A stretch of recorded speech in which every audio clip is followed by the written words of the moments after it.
পুজোর অনেক পরেই তোমাদের কাছে ভিডিওগুলো আপলোড হচ্ছে তা আমি জানি, কিন্তু আমাদের বাড়িতে পুজো হয় তা যারা আমাদের ভিডিও সবসময় দেখো তারা অবশ্যই জানো।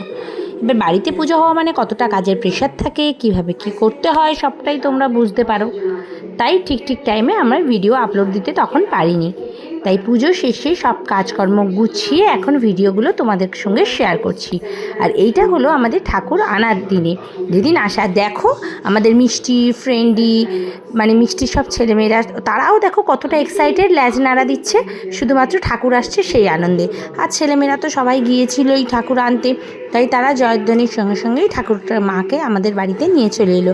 আর মাও আমাদের বাড়িতে খুব আনন্দ সহকারে পঞ্চমীর দিন মা আমাদের বাড়িতে চলে এসেছে। খুব আনন্দ হচ্ছে, মনের মধ্যে একটা অন্য রকমের ফিলিং, কিন্তু তার মাঝে একটু দুঃখ কোথাও আমার লুকিয়ে আছে। সেটা এই আনন্দের দিনে নাই বা শেয়ার করলাম, সেটা নিজের মধ্যেই থাক।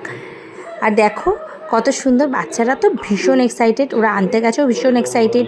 আর আমাদের তো ফেসবুকে সব কিছু যদি আমি এই সাউন্ডগুলো দিই তো এক্ষুনি আমাকে ব্লক করে দেবে, তাই জন্য সাউন্ডটা অফ করেই আমি আমার ভয়েস রেকর্ডটাই দিলাম।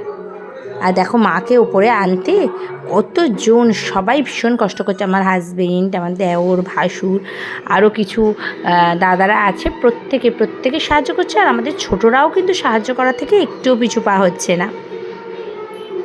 দেখো কতটা কষ্ট করে মাকে আমার নিজের ভিতরটা নিয়ে আসতে হয়, কারণ আমাদের গেটটা অনুযায়ী সেই অনুযায়ী মাকে করা হয়, কিন্তু তাও একটু আধটা ওই যে সবগুলো প্রবলেম হয়ে গেছে এবারে আমাদের বাড়ির ছেলেরা সেগুলো মোটামুটি ঠিক করে দেবে। এই যেমন মায়ের সাতাশিটা দেখো একটু ভেঙে গেছে।